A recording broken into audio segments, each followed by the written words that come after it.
La Biblia habla de temperaturas. Si usted ha leído el libro de Apocalipsis, ahí hay mucha temperatura, ¿que sí? Porque habla del infierno seguramente, pero no vamos a hablar del infierno, vamos a hablar de una comparación que hace Dios a los que creen en su nombre. El Señor dice en la palabra que los creyentes, en aquellos que han buscado al Señor, aquellos que hemos creído en Jesucristo, Dios les pone una temperatura. Dios les pone, este es frío, este es caliente.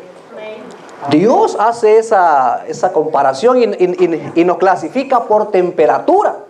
Así que si usted cree en Dios, en esta mañana, el Señor la pregunta que nos hace, a mí incluido, es: ¿eres caliente?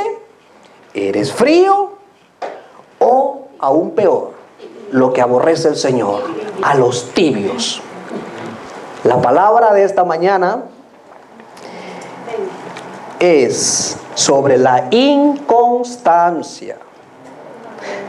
En el Evangelio, en el camino del Señor, se puede ser constante o inconstante.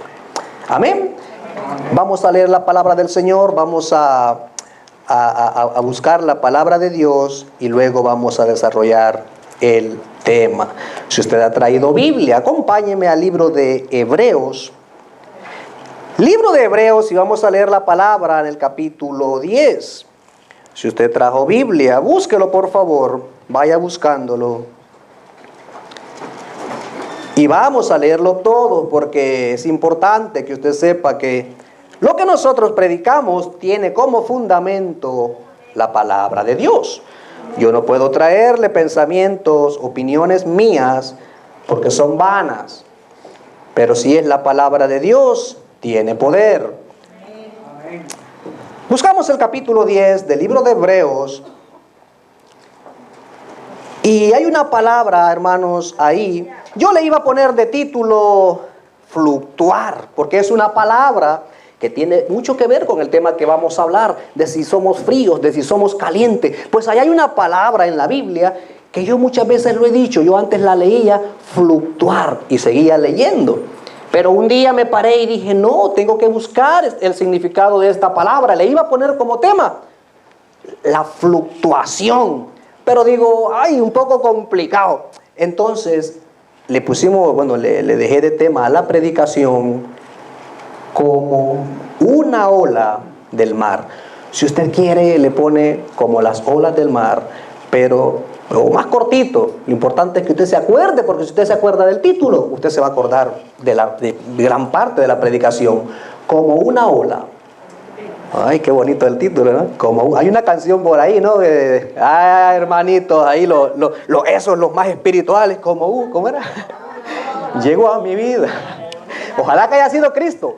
Ojalá que haya sido Cristo el que haya llegado como una ola y te haya revolcado, amén, y te haya inundado de su poder.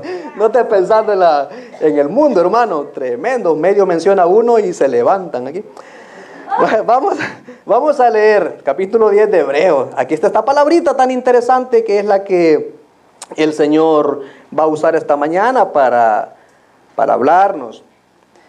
Habla de firmeza. Vamos a hablar de firmeza y de movimiento.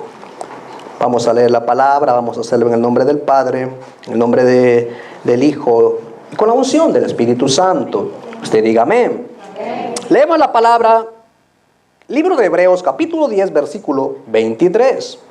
Dice la Escritura, mantengamos, ¿alguien está leyendo por ahí? Mantengamos firme, sin fluctuar, ¿qué cosa?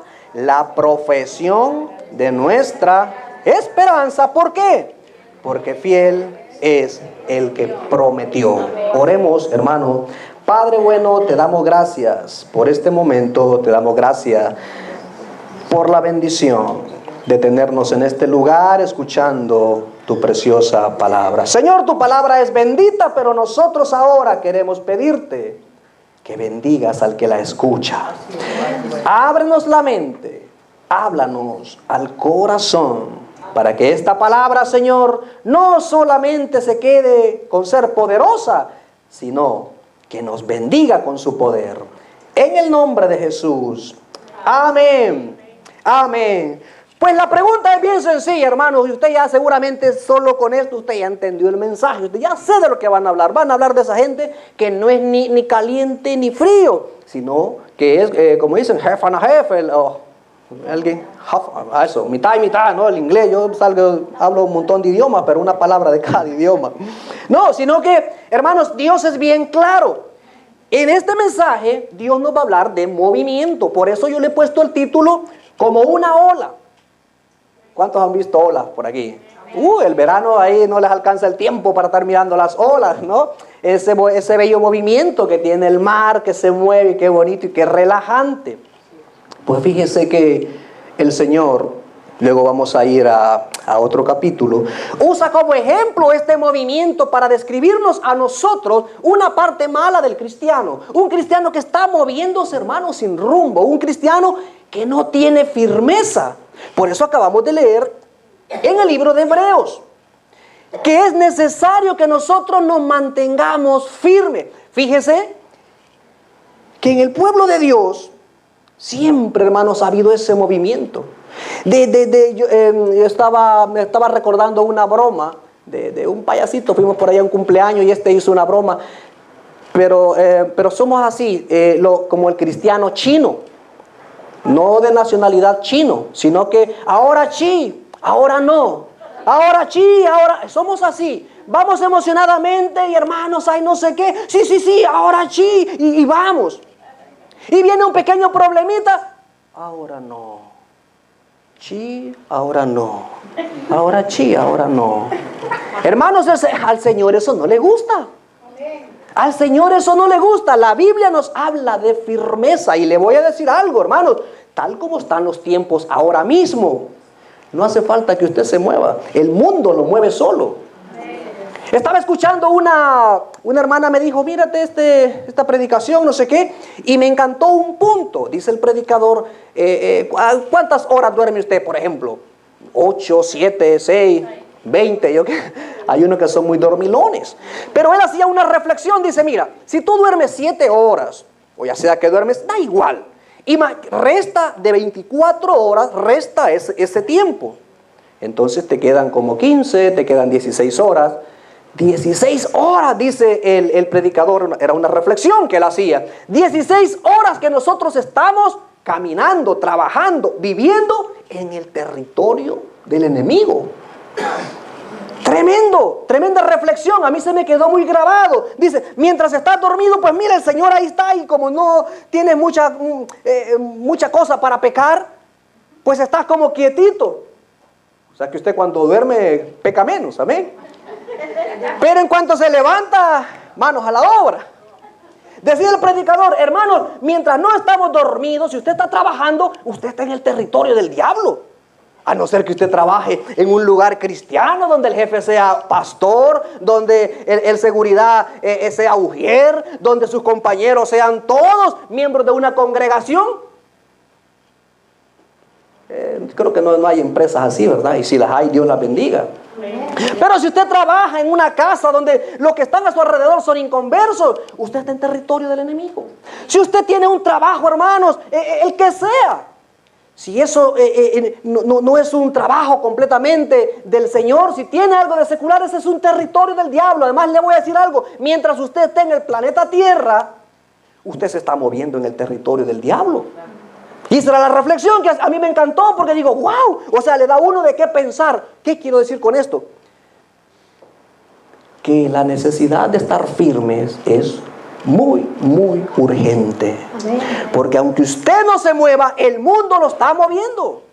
Hermanos, se acabaron los principios, se acabó esa bonita educación que había antiguamente, que uno se contaminaba de todas las personas adultas. Se acabó. Hoy, hermanos, el mundo va al revés. Lo hemos dicho muchas veces. Ahora que un hombre contraiga matrimonio con otro hombre, eso es lo más normal del mundo. Y digo del mundo porque cada vez más países se están sumando. Por eso Dios dice, oigan ustedes, esto se está moviendo, esto se está tambaleando para todos lados. Es necesario que los que creen en Dios, hoy más que nunca, nos mantengamos firmes. Hoy dijimos, hermanos, se dijo ayer, hermanos, mañana hay oración a las 8 de la mañana. ¿Usted cree que es parte de la firmeza estar en este lugar orando? Es parte de la firmeza, es parte de mantenerse bajo la cobertura del Señor. Hasta que no entendamos eso, nosotros no vamos a dejar de movernos. Dice la Escritura, mantengamos firme, sin fluctuar. Por eso yo le decía, esa palabra tan importante, fluctuar. Yo digo, bueno, pues vamos a buscarla en el diccionario. Yo se la he repetido un montón de veces, pero yo me lo apunté por aquí. Y es bien tremendo lo que significa esta palabra. Yo sé que muchos de ustedes ya la entendieron porque estamos hablando de movimiento. Fluctuar es movimiento. Dice el diccionario que es la vacilación o el movimiento de un objeto o cosa de un lugar a otro. La vacilación, que va pero no va. Eso es vacilar. Que voy, pero mejor no voy. Y en vez de irse para allá, para donde usted vaciló que iba, usted se va para otro lado. Es el movimiento, es el vacilar de un lado a otro. Y hay otras definiciones.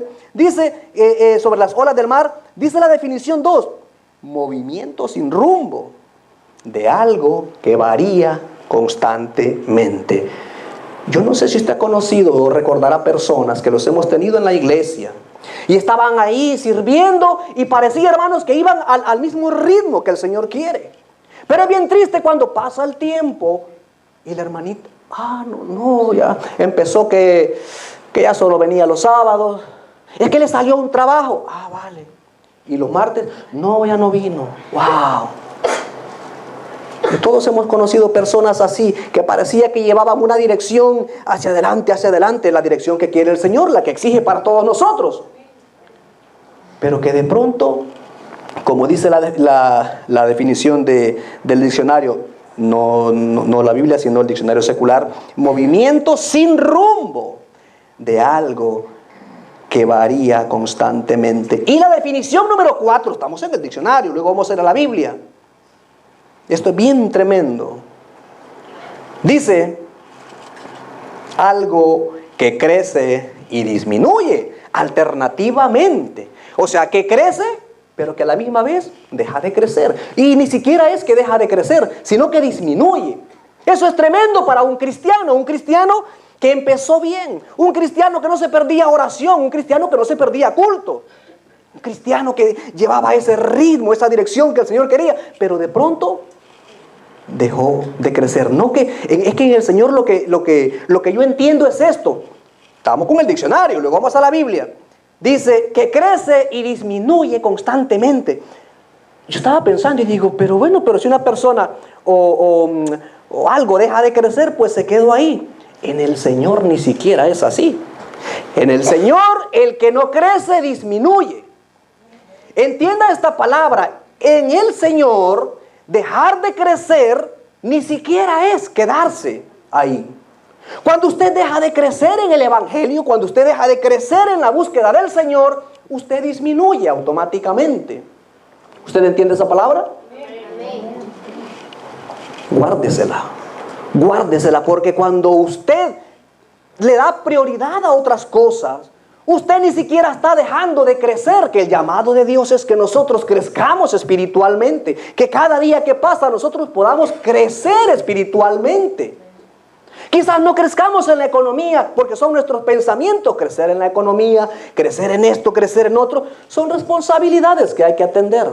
Pero el propósito de Dios, el llamado de Dios es a que los que creen en Dios cada día crezcan un poquito más espiritualmente. ¿Y eso qué es? Oiga, que si vamos a enfocarnos a diferentes áreas de nuestra vida, que si yo tengo un mal carácter, que si yo tengo mal genio, pues oiga, pongámonos a trabajar en eso. A medida que usted vaya luchando, que usted vaya poniéndole atención a solucionar ese carácter, ese mal temperamento, usted está creciendo espiritualmente. Amén. Amén.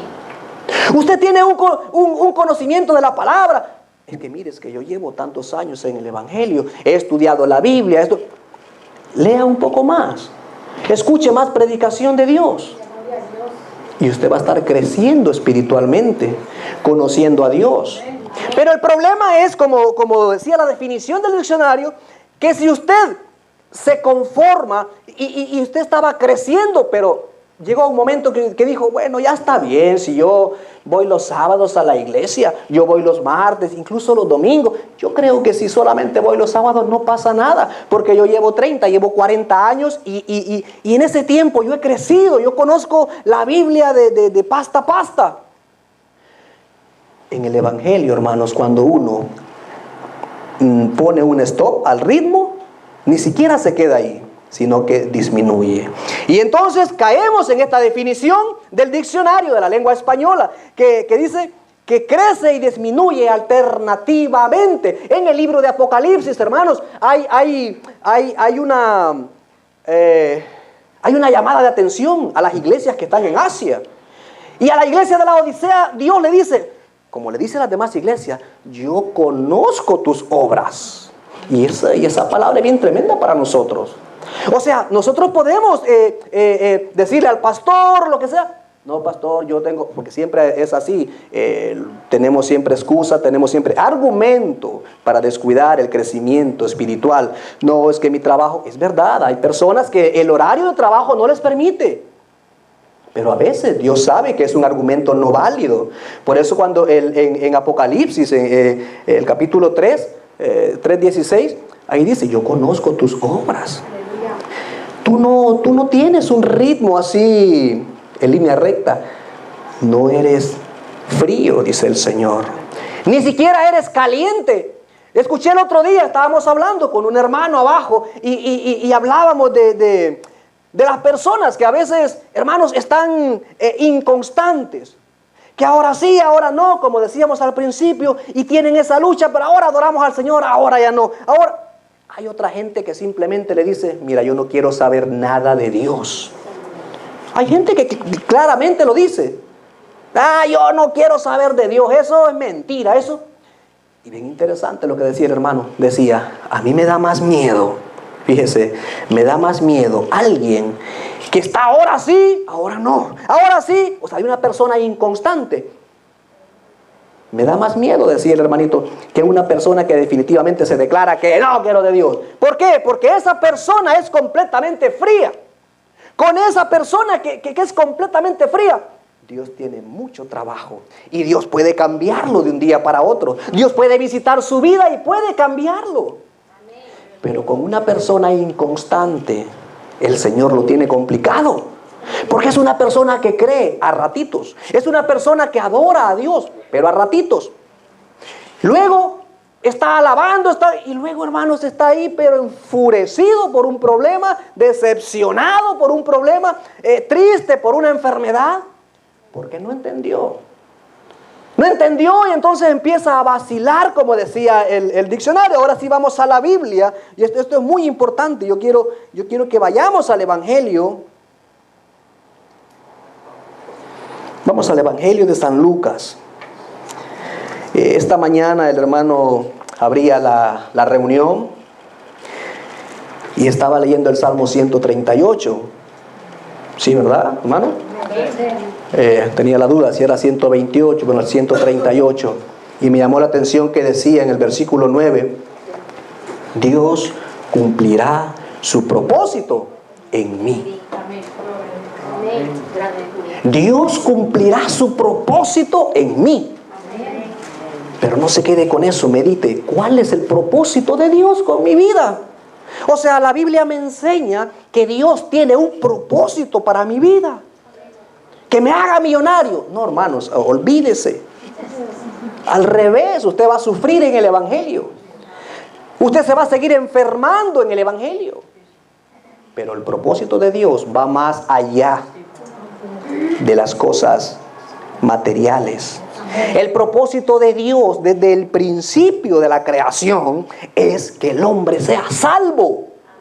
Es que la Biblia nos enseña que todos los anhelos del hombre son riqueza, es dinero. Y dice la Escritura, ¿de qué le vale al hombre? Aunque gane el mundo entero, Aunque tenga un yate, aunque tenga 4 Mercedes-Benz, aunque tenga el dinero entero del mundo, solo para él, ¿de qué le vale al hombre si pierde su alma? Dios cumplirá su propósito en mí. Es que el propósito de Dios es que nosotros seamos salvos. Amén. Es que nosotros no vayamos a una condenación eterna. Es que nosotros podamos conocer a Jesucristo, que podamos recibir a Cristo como el Salvador de nuestras vidas. Ese es el propósito de Dios. Cuando hablamos de propósito de Dios, siempre nos gusta enfocarnos en nuestras cosas. Claro, porque mi niña está estudiando y la universidad, yo sé que está bien. El propósito de Dios también es bendecirlo, para que se le alegre la cara. Dios quiere bendecir su vida. Dios quiere bendecir sus hijos. Dios quiere bendecir su matrimonio. Pero por sobre todas esas cosas, Dios quiere salvarlos a todos, a usted y a toda su familia. Ese es el propósito que se ha de cumplir en nosotros. Ahora, ¿cuál es el problema? Porque es que en este movimiento, en este fluctuar, en este ritmo de que ahora sí, ahora no, de que somos como las olas, que vamos de un sitio para otro. Y el libro de Santiago dice que el que duda es como las olas del mar, que es arrastrado de un lugar para otro. ¿Por qué el propósito de Dios no se cumple en nosotros? Por lo mismo que hemos dicho, porque somos como las olas.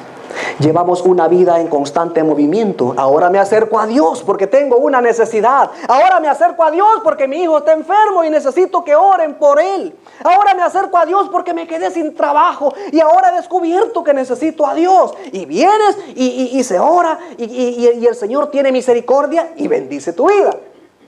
Y chao, entonces ya estoy bendecido, ahora me voy. Ya tengo lo que quería, ya tengo resuelto el problema, ahora me voy. Y eso no le gusta al Señor. El Señor quiere que te quedes a su lado porque Él quiere no solamente solucionar el problema matrimonial, solucionar ese problema con los hijos, hermanos. Estaba hablando con un hermano, ahora es triste. Las mayores decepciones a veces que tenemos, las tenemos en la familia. Y duele, eso duele. Todo el que tiene familia, y seguro que si usted tiene familia, alguna de estas cosas le ha pasado. Amén. Una decepción ahí con los hermanos de carne. Una decepción a veces con los mismos padres. Y de revés es aún más doloroso. Una decepción de tus propios hijos. Eso es duro. Todo el que es padre lo entiende. Un chico, una criatura que tú has criado, que has dedicado tu vida y luego resulta que es el problema de tu vida. Te sientes traicionado, te sientes decepcionado. ¿Por qué? Porque no solo por el daño, sino porque es una persona querida.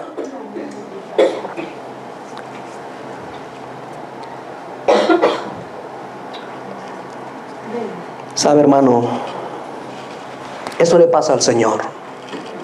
Porque el propósito de Dios siempre ha sido que nosotros estemos juntos como una familia.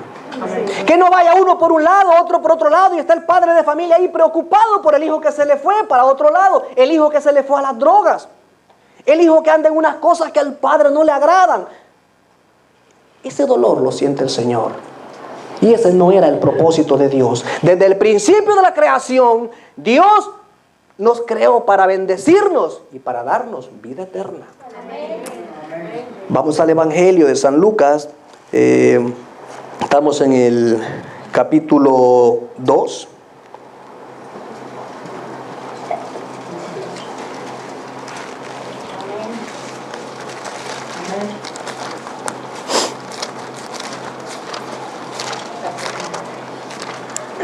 Dios es bueno, amén. Amén.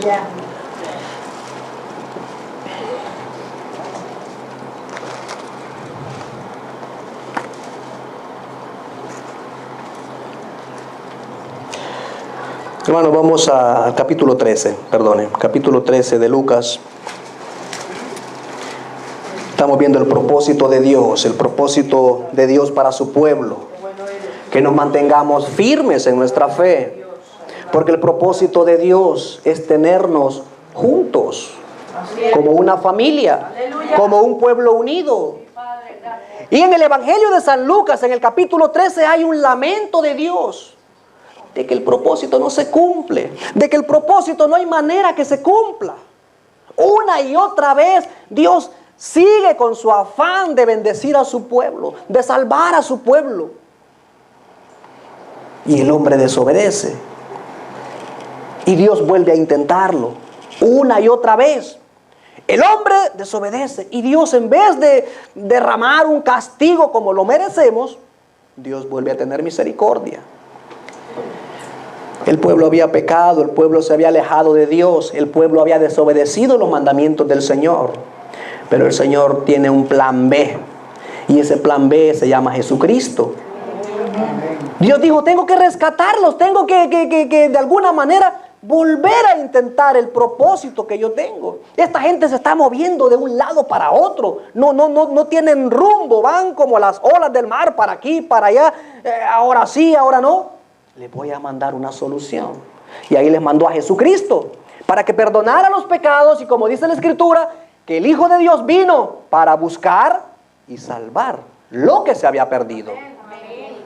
Y viene Jesucristo, hermanos, y viene Jesucristo y empieza a hacer su obra, empieza a hacer milagros, empieza a hacer sanidades, empieza a predicar la palabra. Pero ¿qué dice el Evangelio de San Juan? A los suyos vino, pero los suyos no le recibieron. Entonces Jesucristo se lamenta de que el pueblo, aquel que dice que cree en Dios, aún mirando las obras, aún mirando el poder de Dios, no le recibe. Vamos al Evangelio. Capítulo 13 del Evangelio de Lucas, versículo 34. Esta es la exclamación, este es el lamento de Jesús. Oh, Jerusalén, Jerusalén, que matas a los profetas y apedreas a los que te son enviados. ¿Cuántas veces, dice el Señor, cuántas veces quise juntar a tus hijos? Qué preciosa la comparación. ¿Cuántas veces quise juntar a tus hijos como la gallina a sus polluelos debajo de sus alas? Y no quisiste. Y no quisiste, hermano. Esta comparación solo puede ser una inspiración del Espíritu Santo. ¿Cuántas veces un lamento? El Señor Jesús está lamentando y se dirige al pueblo judío y dice, ¿cuántas veces? ¿Cuántas veces yo? Y dijo, tengo que buscar un ejemplo, una comparación para que ellos entiendan cuál tan grande es el amor, el propósito de Dios. Era protegerlos. Usted alguna vez, y si fue al campo, si usted se crió en el campo y usted ha visto una gallina con pollitos. Amén. Hermano, eso es tremendo. Toque usted un pollito de esos. Cójalo. Pollito así pequeñito, aquello que la gallina está guardando ahí, protegiendo con sus... Meta la mano ahí. ¿Verdad que la gallina tiene fama de que es cobarde, que no sé? Compruébelo. Meta su mano ahí debajo de esas alas y va a salir bien picoteado. Porque esa gallina se pone más brava que un gallo. Porque su propósito es proteger a esos polluelos. Porque ella sabe que son indefensos, que están empezando a crecer. Y Dios mismo ha puesto ese instinto de protección en ese animal. Fíjese la comparación que hace Cristo. Dicen, es que miren el propósito de Dios. Dice, pues vamos a hacer esta comparación. Es protegerlos. Es salvarlos de todo peligro. Y usted se habrá dado cuenta que poniendo el mismo ejemplo, cuando la gallina tiene pollitos y un pollito de esos se va, ella va enseguida y lo busca y lo vuelve a meter ahí debajo de sus alas. Y ahí está calentito, y ahí está a gustito, y ahí está protegido, y ahí no lo toca ni la abuela, ¿no? Sí, los que hemos tenido vida en el campo. Y Jesucristo está haciendo este lamento. Dicen, oiga, es que no hay manera. Jerusalén, oh Jerusalén, ¿cuántas veces? ¿Cuántas veces Dios ha intentado, hermanos, darnos una familia bendecida? ¿Cuántas veces Dios ha intentado que nuestros hijos estén en obediencia? ¿Cuántas veces Dios ha intentado que nosotros seamos bendecidos en todo? Es lo que dice el capítulo 1 de Efesios. Que nosotros hemos sido bendecidos con toda bendición de lo alto, desde antes de la fundación del mundo. Entonces, ¿por qué esa bendición no se concreta? ¿Por qué el propósito de Dios no se lleva a cabo? Es porque nosotros un día dijimos que le entregábamos la vida a Cristo, pero no nos mantuvimos. Empezamos a fluctuar. Empezamos a movernos de un lado a otro como las olas del mar, que dice el libro de Santiago que son arrastradas de un lugar a otro. Y le digo una cosa, cuando un cristiano, cuando una persona que cree en Jesucristo empieza a rebotar de aquí para allá, empieza a moverse de aquí para allá sin rumbo, esa persona termina mayugada. Ese cristiano termina mayugado. Hermano, de verdad, y usted seguramente lo ha visto, personas que son inconstantes, personas que no son ni fríos ni calientes, sino que están tibios. Y es bien tremendo lo que dice la palabra en el libro de Apocalipsis, en el capítulo 3:16, dice el Señor: por cuanto no eres frío, por cuanto no eres ni siquiera caliente. O sea, en otras palabras, el Señor dice: mira, de verdad, si tú fueras una persona fría, una persona que yo tengo una solución. Yo puedo, dice el Señor, hacerte una nueva criatura. Yo puedo cambiarlo todo. Y si fueras completamente caliente, pues yo estaría encantado, dice el Señor, porque serías un cristiano de fuego, una persona que canta, una persona que alaba, una persona que no se mueve. Y cuando dicen hay oración, vamos, hermano, a orar. Cuando dicen hay allá Pentecostés, vamos, hermano. No tengo para el pasaje, pero vamos, ya Dios proveerá. Vamos al culto, vamos. Dios adora a esas personas, Dios bendice al cristiano que se mantiene caliente con su fe, hermanos, que no se enfría. El problema es cuando nos volvemos tibios. El problema de estar tibios es que creemos en nuestra vana sabiduría que estamos bien. Nos autojustificamos. Decimos: no, hermano, si tampoco hay que ser tan fanático. Si tampoco hace falta estar en todos los... Oiga, cuidado con eso. Es verdad que no hay eso no podemos caer en la religiosidad, pero no se vaya a confundir con sus argumentos y se vaya a estar moviendo como las olas del... ¿Cómo era el tema? Como una ola, ¿verdad? Y hasta lo digo cantando. Mire cómo sale el viejo hombre ahí. Enseguida llegaste a mi vida como... Madre mía. Oh Jerusalén. Oh Jerusalén. Oh, hermanos de la iglesia, salvad, dice el Señor. El lamento del Señor es el mismo, porque nosotros siempre tenemos el dedo bien largo para señalar al pueblo judío, que no recibieron al Señor Jesús, que miraron sus milagros. La pregunta es: ¿alguien de aquí ha visto un milagro del Señor? El que no dice amén, hermano, está mintiendo, se lo digo de verdad. El que no haya visto la mano de Dios a lo largo de la vida, ¡wow! Cuídese de no responder a estas preguntas, porque a veces cuando decimos ¿cuántos están alegres? ¡Amén! Y es mentira, terminan todos tristes. Sí. Y se acaban de pelear con el marido, ahí ni se habla, no están ni contentos. Pero cuando a usted le pregunten ¿en cuántos han visto la mano de Dios? Uy, hermano, cuidado, no se quede callado, porque le puedo asegurar que usted ha visto la mano de Dios. Otra cosa es que no se lo quiera guardar, no se lo quiera recordar. Pero simplemente si usted está aquí, usted es producto de la mano de Dios. Usted es producto de la misericordia de Dios. Porque cuando éramos enemigos, Él nos amó y nos rescató. O sea que hemos visto la mano de Dios. Entonces, si nosotros hemos visto la mano de Dios, no nos movamos. No nos movamos. Porque lo que el Señor le estaba diciendo, lo que Jesucristo le estaba diciendo al pueblo es: oh Jerusalén, oh Jerusalén, ¿cuántas veces el Señor ha intentado, hermanos, consolidarnos? ¿Cuántas veces el Señor ha intentado ponernos en un lugar seguro? Pero nosotros no paramos de movernos. Yo recuerdo cuando mi hijo estaba pequeño, de pequeñito yo le cortaba el pelo y no paraba de moverse, hermanos, y así quedaba el peinado. No se cumplía el propósito porque el muchacho, creo que tiene una oreja más grande que la otra también. No te muevas, es tiempo de estar firme en el Señor. Es tiempo de estar firmes en el Señor. Y no crea, oiga lo que también dice la palabra. Dice: aquel que crea estar firme. Qué bueno. O sea que si usted está firme, no se crea: esa palabra es para los otros, pero yo que estoy firme. No, cuidado, vigile. Si usted es de los que creen que está firme, vigile de no caer. Vigile de mantenerse ahí en ese ritmo. Así se cumplirá el propósito del Señor. Hay propósito para nuestra vida, de verdad. Oiga, Dios aún tiene propósitos, aún tiene cosas que hacer con cada uno de nosotros. Aún tiene cosas que hacer. De verdad, para Dios nunca es tarde. Quizá usted tenga ya 80, 90 años y diga, ay hermano, yo ya... ¿Cómo que no? Usted es una herramienta en las manos de Dios. Dios puede usarlo.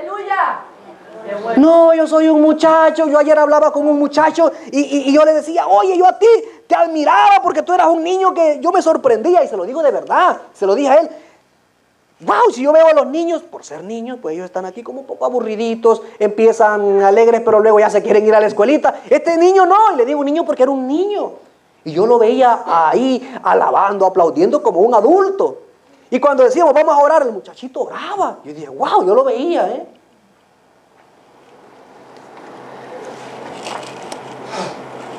Dios tiene propósitos. Y como decía el Salmo que leí el hermano, el propósito de Dios ha de cumplirse en mí. ¿De qué manera? No se mueva, hermano, no ande rebotando de aquí para allá o rebotando de iglesia en iglesia. No cambie, Cristo es el mismo, Él no cambia, nuestro Dios es el mismo. Y Él quiere que nosotros nos mantengamos firmes. Mira lo que dice el versículo 35, con esto vamos a cerrar la predicación porque yo creo que es más que clara.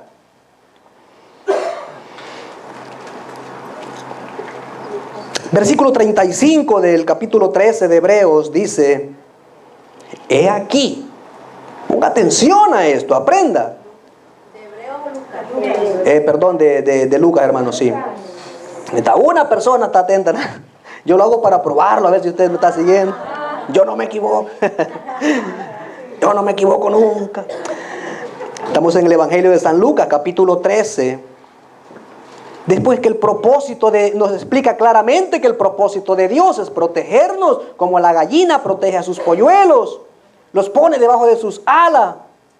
Y aún así dice, no quisiste, pues dice el Señor en el versículo 35, he aquí, vuestra casa os es dejada desierta, y os digo que no me veréis hasta que llegue el tiempo en que digáis, bendito el que viene en el nombre de Jesús.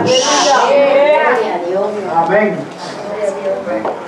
El Señor Jesús, no sé si lo entendieron ellos, les dijo, Dios lo ha intentado, me ha enviado a mí, lo seguimos intentando, pero no quisiste.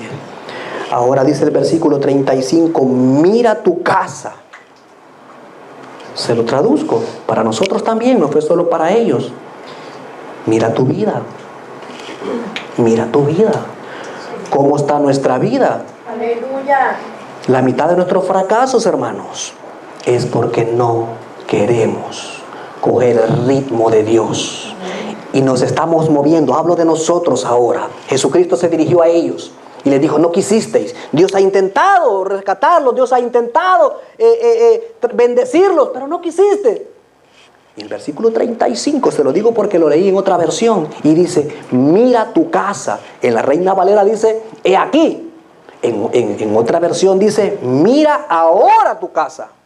O sea, el producto de no obedecer a Dios, el producto de estar rebotando de un lado para otro, trae consecuencias. Y esas consecuencias aquí son duras, pero más duras va a ser cuando estemos en su presencia. Porque usted y yo, cada uno de nosotros, vamos a entregar cuentas a Dios. Y ahí será el lloro y crujir de dientes, como dice el Evangelio. Cuando veamos, cuando Dios nos muestre la cantidad de veces que Él intentó ponernos firmes. Cuando veamos que Dios, la cantidad de veces que intentó rescatarnos. Y nosotros éramos cristianos como las olas. Para aquí, para allá, para aquí. Y ahí Dios nos va a poner en cara. Y esto es una profecía que se ha de cumplir con la venida del Señor. Esto es una profecía para todos. Hasta que llegue el tiempo que digáis, bendito el que viene en el nombre del Señor. Romanos 14, no lo busque, Romanos 14, 11, dice el Señor, de esto mismo. Vivo yo, dice el Señor, que delante de mí se doblará toda rodilla. Y en Filipenses capítulo 2 dice que a Jesucristo se le dio un nombre que es sobre todo nombre, para que toda rodilla se doble ante Él. De los que están en el cielo, o sea, los angelitos, también van a tener que doblar sus rodillas ante el Señor. Ya lo hacen. De los que están en el cielo, de los que están en la tierra, y aún de los que han muerto, los que están debajo de la tierra. Llegará un día que todos entregaremos cuenta. Y vamos a tener que decir: bendito, bendito Señor Jesucristo. Por eso tenemos que estar firmes hoy. Yo quiero cerrar con esto. El evangelio que acabamos de leer, el capítulo 2 de Lucas, nos da una comparación de un animalito. ¿Alguien se acuerda cuál era? ¿Verdad que sí? ¿Y qué tiene la gallina para proteger a sus polluelos? A mí se me vino así a la mente. Digo: ¡wow! Vamos a cerrar con esto porque es precioso. Otra vez que usted lea este salmo, usted va a decir: ¡wow! Es lo mismo. Es lo mismo del evangelio de Lucas. Es el mismo propósito de Dios escrito en el evangelio de San Lucas. Y muchos años atrás, incluso antes que viniera Jesucristo, el salmista escribió el Salmo 91. ¿Alguien recuerda por ahí? Con tus plumas te cubrirá debajo de sus... ¿Con tus qué? plumas. Yo ni lo quiero leer, a ver si hacemos un ejercicio de participación. ¿Con sus qué? ¿Quién? ¿Con sus alas? ¿Por qué no lo lee alguien? A ver, alguien que busque el Salmo 91, ahí los... Y nos vamos a quedar con esta presión, comparándolo, vamos a poner los dos versículos así paralelos. ¡Qué precioso! Salmo 91, yo lo puedo leer, pero yo quiero que alguien lo lea de la congregación para despedirnos así con participación, para quedarnos con este mensaje, de no movernos, de quedarnos debajo de esas alas poderosas, buscando la bendición, buscando el propósito de Dios. Salmo 91. Amén. Ahí quería llegar yo, ahí. Al que habita, ¿morará dónde? Bajo la sombra del monte. Diré yo a Jehová, y castillo mío, mi Dios, Él te librará. ¿Sí? ¿Con sus qué? Versículo 4 estamos. Versículo 4. Con sus plumas te cubrirá y debajo de sus alas estarás seguro. No de las alas de la gallina, de las alas del Dios Todopoderoso. Ahí está nuestro propósito: estar, habitar, vivir bajo la cobertura de sus poderosas alas. Denle un aplauso al Señor. Gloria a Dios. Padre, te damos gracias. Gracias, Señor, por tus propósitos para nuestra vida. Señor, queremos pedirte ahora, aprovechar que nos reubiques, que nos enseñes a estar firmes en esta fe que tenemos. Que nos ayudes, Señor, a ubicarnos, a no andar rebotando como las olas del mar, que son arrastradas de un lugar a otro. Queremos ser cristianos firmes. Queremos ser, Señor, calientes. No queremos ni siquiera ser fríos, ni menos tibios. Queremos estar bajo tu cobertura, sabiendo que tu propósito en mí se cumplirá. Gracias, Señor, en el nombre de Jesús. Amén y amén. Dios le bendiga grandemente. No se siga moviendo.